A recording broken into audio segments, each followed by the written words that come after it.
Hello everybody, very welcome to UGC NET Adda 24/7।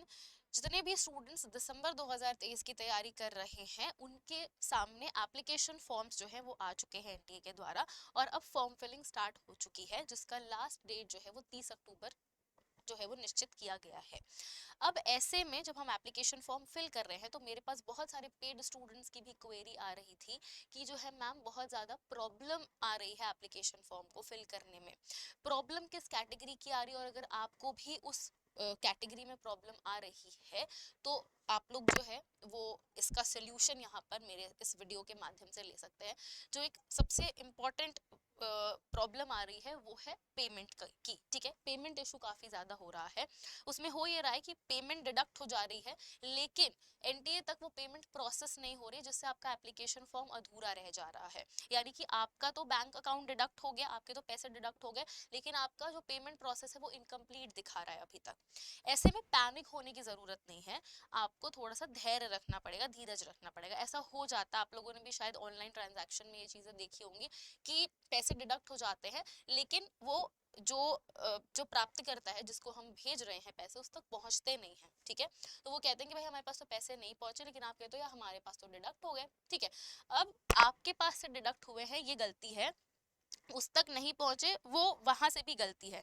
अब इसमें solution क्या है, इसका आपको करना क्या है अगर ऐसा हो रहा है आपके साथ? तो देखो, 2 दिन रुक जाओ। 24 आवर्स टू 48 आवर्स का एक टाइम पीरियड होता है, उसमें या तो बैंक आपको आपके पैसे वापस से रिफंड कर देगा, आपके अकाउंट में पैसे आ जाएंगे, या फिर जो रिसीवर है यानी कि यहाँ इस केस में एनटीए है उस तक पैसे पहुंच जाएंगे। तो दोनों केस में होगा ये कि आपके पास या तो आपका एप्लीकेशन फॉर्म जो है वो प्रोसेस हो जाएगा, या तो होगा ये कि आपका जो पैसा है वो वापस आ जाएगा। तो इस केस में आपको थोड़ा सा जो है वो पेशेंट रहना है, पेशेंस रखना है, और 24 to 48 आवर्स का टाइम इसमें देना है ताकि जो भी पेमेंट का प्रोसेस है वो हो जाए। ये बार बार कई सारे स्टूडेंट्स बोल रहे हैं, पेड बैच में भी ये दिक्कत आई है।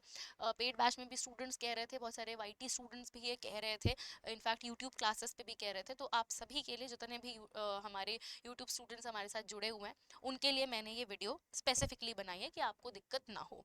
अच्छा, अब यहाँ पर हम और चीज़ों को भी देख लेते हैं कि एडमिट कार्ड और रिजल्ट डेट क्या एनटीए ने अनाउंस कर दी है। मैं आपको इसके लिए बुलेटिन दिखाना चाहूंगी एनटीए का, क्योंकि वहां से आपको ज़्यादा क्लैरिटी मिल जाएगी। प्रॉब्लम की एक और बात करेंगे, प्रॉब्लम हमारे पास एक और आ रही है, उसको भी देख लेंगे। सबसे पहले यहाँ पर बात करें तो अगर हम रिजल्ट की बात करें तो रिजल्ट जो है वो एनटीए ने पहले ही अपने बुलेटिन में यहाँ पर लिख दिया है कि भाई जो रिजल्ट है वो आपका 10 जनवरी को घोषित कर दिया जाएगा। इसका मतलब ये हुआ कि आपकी जो प्रोविजनल और फाइनल आंसर की है वो भी अराउंड इसी टाइम यानी फर्स्ट वीक ऑफ जनवरी में देखने को मिल जाएगी। ठीक है, और जो आपका एडमिट कार्ड है, क्योंकि आपका एग्जामिनेशन 6 दिसंबर से लेकर के 22 दिसंबर के बीच में हो रहा है, तो जो आपका एडमिट कार्ड होगा वो नियर अबाउट आप कह सकते हैं 3 या 4 दिसंबर को रिलीज कर दिया जाएगा। उससे पहले आपकी जो सिटी इंटीमेशन स्लिप आती है वो भी डिक्लेयर कर दी जाएगी, वेबसाइट पर अनाउंस हो जाएगी। तो आप वहां से अपना एडमिट कार्ड वगैरह डाउनलोड करके पेपर दे सकते हैं। तो आपके पास एडमिट कार्ड का एक रेंज ऑफ टाइम मिल गया, और रिजल्ट का डेट तो खैर एनटीए ने खुद ही दे रखा है, 10 जनवरी को आपका रिजल्ट जो है वो डिक्लेयर हो जाएगा। इससे होगा क्या, अब एनटीए को भी टाइम मिल जाएगा, फिर आपका सर्टिफिकेट वगैरह जो भी प्रोसेस करना है, जो भी चीज़ें हैं, cut off marks and everything, फरवरी में आपका फरवरी आई थिंक मिड से, ठीक है, मार्च मिड तक आपका एप्लीकेशन फॉर्म जून एग्जाम के लिए भी फिल होना शुरू हो जाएंगे। ये भी शुरू हो जाएगा, माइंड दैट। अच्छा, एक और प्रॉब्लम जो आ रही है स्टूडेंट्स को वो आ रही है कास्ट में।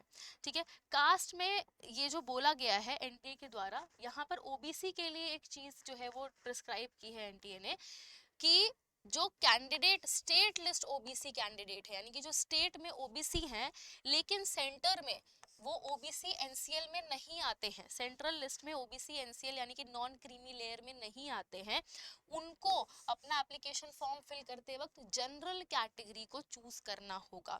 ठीक है, ये भी एक इंपॉर्टेंट चीज है जिसको आप याद रखेंगे। साथ ही साथ एक और चीज आ रही है एप्लीकेशन फॉर्म में। एप्लीकेशन फॉर्म में आपसे पूछा जा रहा है कि are you from NFSC, do you belong to this category, ठीक है। तो एनएफएससी क्या है, कुछ स्टूडेंट्स पूछ रहे थे, that is your national fellowship for scheduled caste. NFSC, NFOBC, ये आपके अलग अलग कैटेगरी वाइज जो है ये फेलोशिप होते हैं, नेशनल फेलोशिप, जो कि आपकी जो बैकवर्ड क्लासेस हैं उनके लिए एनटीए बताता है, गवर्नमेंट जो है वो देती है। तो वो भी जो है वो एनटीए, ये जो यूजीसी नेट का एग्जामिनेशन है उसके थ्रू नेट क्वालिफाई करते हैं, अगर नहीं भी करते हैं तो भी उनकी अलग से लिस्ट आती है, एनएफएससी, एनएफओबीसी, इस तरह से, और फिर वो जो है ये पता चलता है उनको कि क्या वो इस नेशनल फेलोशिप के लिए एलिजिबल है या नहीं। तो अगर आप जनरल कैटेगरी या ईडब्ल्यूएस कैटेगरी से है तो आपको एनएफएससी चूज करने की जरूरत नहीं है, क्योंकि ये शेड्यूल्ड कास्ट के लिए स्पेसिफिकली आपसे पूछा गया है।